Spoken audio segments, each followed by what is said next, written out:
Okay, Dennis, let's review your lesson from yesterday. It is right now Saturday afternoon, and you had a lesson on Friday. So I'm going to go over it with you. And some new, some old, but I want to be careful with the take back here.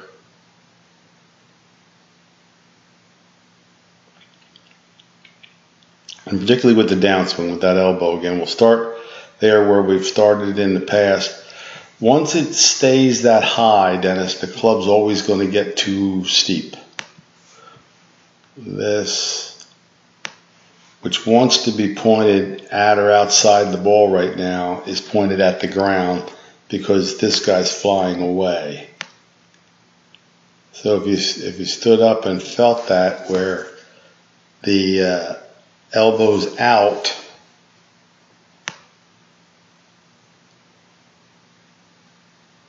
it's a matter of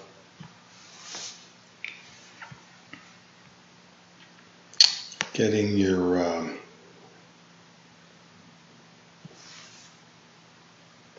club on a better angle. That's the most common cause of too steep of a transition in the golf swing.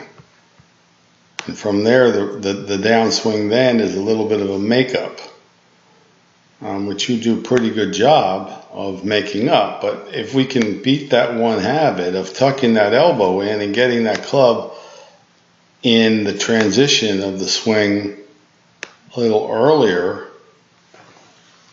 a little flatter earlier, then you're not going to have to bail out like this. You're not going to have to get in there and raise that handle and forward extend like that. So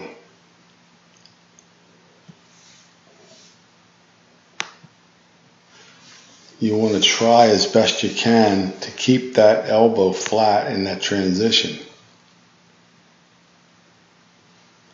The other thing too is you want to start your club, see how your club heads to the outside there? Is what more or less what we worked on yesterday at first. Because your arms and your club move a lot more than your shoulders early. So once you go ahead and overcook the inside part of the takeaway, it just wouldn't hurt. For a variety of reasons. If your arms win the race to the top, your shoulders are always playing catch up.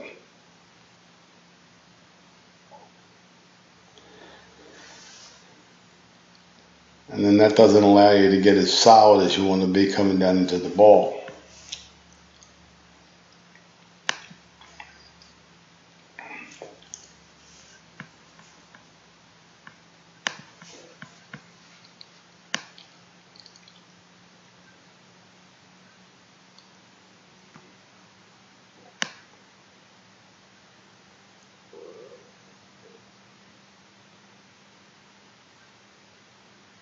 Pretty good turn there behind the ball. Good.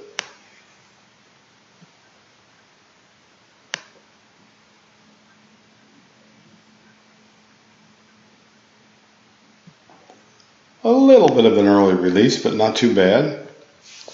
And mostly extended coming through. I mean, I think for you, it's a matter of really getting it synced up a little bit more than anything, really. So you can... You want to keep your upper body back as much as possible and drive your lower.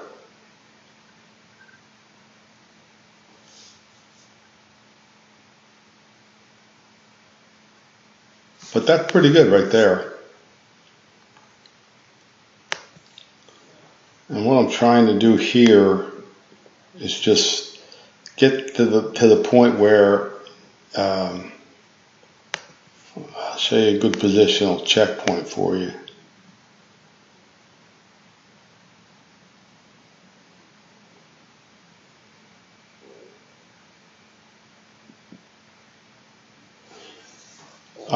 By the time you get your lead arm, which is your left arm, parallel to the ground on the backswing, your shoulder should be at least 3/4, maybe more turned. And so it's not even half. So that is a little bit of a late turn. You move your arms and club a little habit you've had all along, but you move your arms and club well before the body, and that can tend to get it a little laid off at the top, and then you give it that elbow ride, which brings it down too steep at the bottom. You know, most of your swing issues are involved right here. You can do the head cover under the arm drill, whatever it takes to get that club on a better angle would really solve most of the issues. Because then you wouldn't have to bail out, you'd be much more predictable on your face hits, and you'd be generally pleased with the efforts. Now, I'm not saying that it's an easy thing, because I know that I've watched it fight it for 4 or 5 years, so I'm assuming it's been a lot longer than that. See how the shaft goes from a pretty good plane right there to a vertical one right there.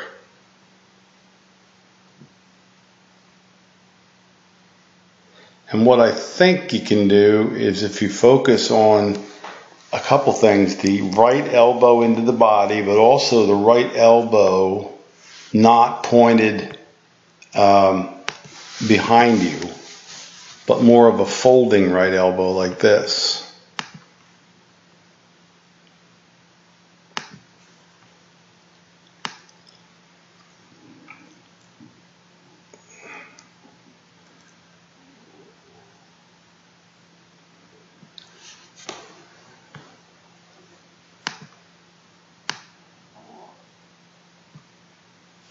You can see where it gets stuck a little bit, right? And that's coming down too steep, because he's got the club coming through the forearm here.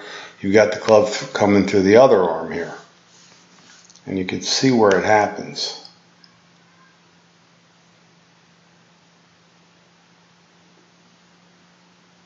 Right there. As soon as that arm starts to go up, boom. It gets too steep, and then we're like caught, you know, and the rest of it is trying to do catch up, like I said. So I still think you could work on inside. First of all, move your shoulders earlier, get the club inside, feel like it's almost pointed across the line at the top, and then really work on keeping the elbow down, and it's going to make you a lot more consistent with a lot less motion and a lot more compatible moves in your golf swing. So I'll keep my eye on it when you're down my end practicing sometimes. But all in all, I mean, you've always had a good swing. It's just a matter of getting your mechanics like you want them to facilitate easier play and more consistency, right? Because any magician can take a bad swing and make it work once in a while, you know, bump into the ball out of blind squirrel type of thing. But the more we get your golf swing on plane and in a good path and synced up with your body, the more consistent you're going to be.